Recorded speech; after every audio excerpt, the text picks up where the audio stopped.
Hey guys, Justin here. I'm in the UK and my mum's gardening still, and look how gorgeous it looks. Look, I wanted to do this video given I'm in the UK. It's got me thinking quite a bit about my move to the Middle East and why I've built a business in the Middle East and Asia, and why, now I'm coming back to the UK, having living abroad for sort of 15 years, why actually coming here feels like more of a holiday as opposed to somewhere I live. Of course, it's my home, so I'll always have my roots here. I've got a British accent. My kids have British passports. I've got a British passport, but ultimately I've made my money abroad, and I decided to sort of step away from the UK market. I did it originally in 2008 because there was just the great financial crisis that was going on at that time, and I was offered a job in Dubai.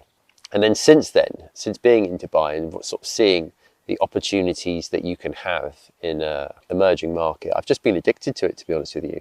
I love being a bigger fish in a smaller pond. I love the fact that, that I can take first world mindset, and I don't mean it like that. I mean sort of, established market mindset and plant it into a emerging market. I mean, what I've noticed is that having sort of been trained in London, having been spent sort of 10 years of my working life there, that I've got this pace, work ethic and attitude that really sort of works well in an emerging market, where quite often you will have people who are not as energetic, not as enthused, not as professional. And if you plant that work ethic that you've got and you put it into the emerging world, then good things can really, really happen. And that's one of the main reasons that I've loved being in the Middle East and Asia, is because I've been able to take pretty much everything that I've learned from those markets and deploy it into the Middle East and Asia. And the people that I hire, I really sort of want them to have that first world market experience and then come in with that attitude, the right attitude, the go-getting attitude. And one of the big problems you get in Dubai is complacency is really the sort of the devil there. People can come in with a great attitude. People can come to work in the Middle East with all the ambition and gusto, and then get caught up in, I suppose, in how luxurious it all is and how easy life is, and they seem to sort of lose their edge. So what I really don't want to do is I don't want to have staff where they are losing their edge, where they are sort of coming into Dubai and getting complacent, where they are coming into a market where they lose sense of the fact that in Dubai, if they work really, really hard, that they can rapidly rise through the ranks. And the same applies for Singapore. The same applies for Saudi. The same applies for Hong Kong. These are markets full of opportunity, but you can have a lovely life living there as well. They're markets where you're not taxed as high. They're markets where there's not a lot of competition for places. They're markets where you are regularly headhunted by businesses because you've got regional experience, and so you can get a pay rise pretty quickly from being pretty average. And I suppose what it does is it breeds people to not be the best that they can be. It breeds people to sort of think that just plodding along the way they are, they can be the best. Or so plodding along the way they are, that's all they need to do. Whereas in London, I felt that if I didn't do my job well, my boss used to constantly remind me that there was someone else outside the door that'd be willing to come in and take that job and get paid less, and it doesn't matter because they want to climb to the top. So that's one of the things that I've really noticed, is that if you can hire the people with the right attitude, if you can hire people that can keep the complacency bug under wraps, if you can hire people that are willing to capitalize on the advantage that they've got in being in the emerging world, then you can thrive. But finding a lot of people like that is really, really hard. And I'd say of all the people I've employed over the years, the attitudinal aspect has been the hardest thing to get right. You can get the skill sets sorted, but you're just getting the right attitude from staff is really, really bloody hard.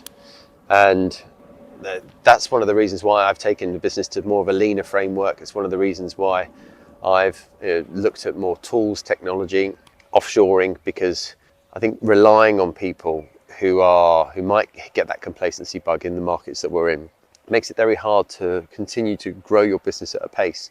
So what I've done is finding offshore talent who are incredibly ambitious, who are grateful to be paid in USD in markets where the USD goes a long, long way. you get a really energized workforce, you get a really engaged workforce, you get an offshore team that are incredibly grateful for the opportunity that they've got. They're not getting headhunted regularly. So all the things that I've been encountering with staff in Dubai, Hong Kong, Singapore, and now to a degree in Saudi, you don't get that with an offshore model, which is fantastic.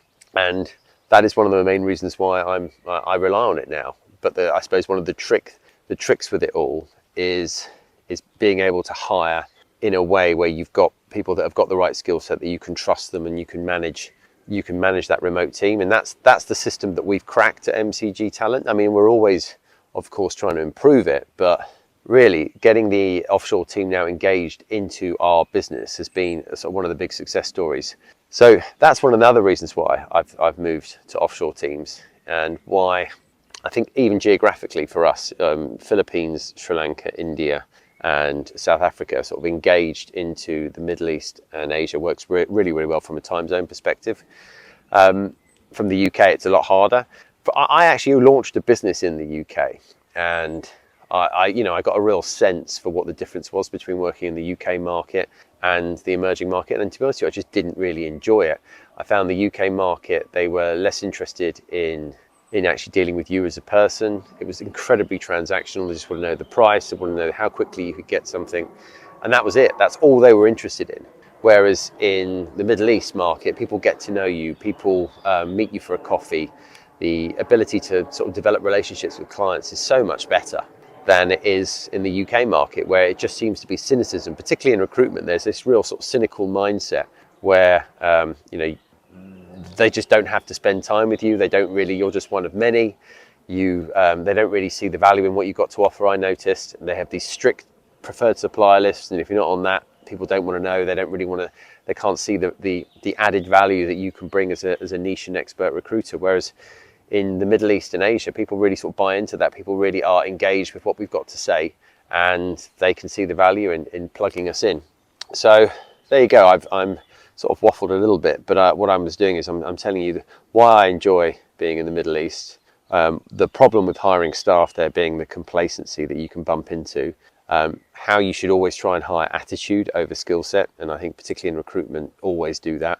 Some of the biggest success stories, just to add into that, I've had as an employer have been people coming from completely different industries. So I think one of my greatest hires was a Portuguese guy who didn't speak English but had a real eye for creativity, real eye for creative recruitment. So he knew what great work looked like. And I said to him, if you can learn to speak English in 3 months, then 100% this job's yours. And he actually learned English in 3 months, learned English good enough to be on the phone. But we were also rather fortuitous timing. We were relocating a lot of South Americans to the Middle East in the creative space. He spoke Portuguese. So that was a real secret weapon that we had. And this guy, after learning English, became one of our top billers in the Dubai business. So a real success story, and all because he had the right attitude, all because he was completely and utterly the right type of person that we should have hired for that business. So there you go. That's hiring on attitude. And lastly, a difference between Middle East Asia and the UK market I found was just it's so transactional in the UK, but when you can really sort of build relationships in the Middle East. And not only that, but also I would say is the investment going into those Middle East markets as well means that you've got countries that are opening up and spending like you would never see in Europe, like you've never really seen in other markets. Well, excuse that really noisy airplane. I think that's the Emirates plane I'm going to be on tomorrow going back to Dubai. You like Saudi is a complete unique success story. You wouldn't get France or Germany just to announce they're going to spend billions and trillions on infrastructure, building new cities, etc. in the middle of nowhere. It just doesn't happen other than the Middle East. So the fact that we've got that experience there in that market means that we can jump on those opportunities. Of course, the flip side to the coin with being in like somewhere like the Middle East and Asia though is the fact that payment terms can always be a bit of a tricky one to navigate. It's well known that the Middle East market is one where getting paid can be a struggle. I would say 100% it is always been one of our, we've got a full-time legal consultant, we've got a CFO, we've got account support. Getting paid in the Middle East has been always something you need to press the buttons and be really, really strict on. Payment terms can be a tough one to get through, so cash flow is really king for you in the Middle East. Anyway, bit of a ramble, but I thought you might like a quick video on why I enjoy being in the emerging world, why I've always wanted to build a business there since moving out there, and why I enjoy it much more than the UK. Even though the UK is looking absolutely splendid and lovely today. Gosh, I will miss this greenery and the nice weather. Going back to 50 degrees in Dubai is going to be tough from this, but loads of work to be done and loads of work to be excited about. So there you go, I'll leave it there.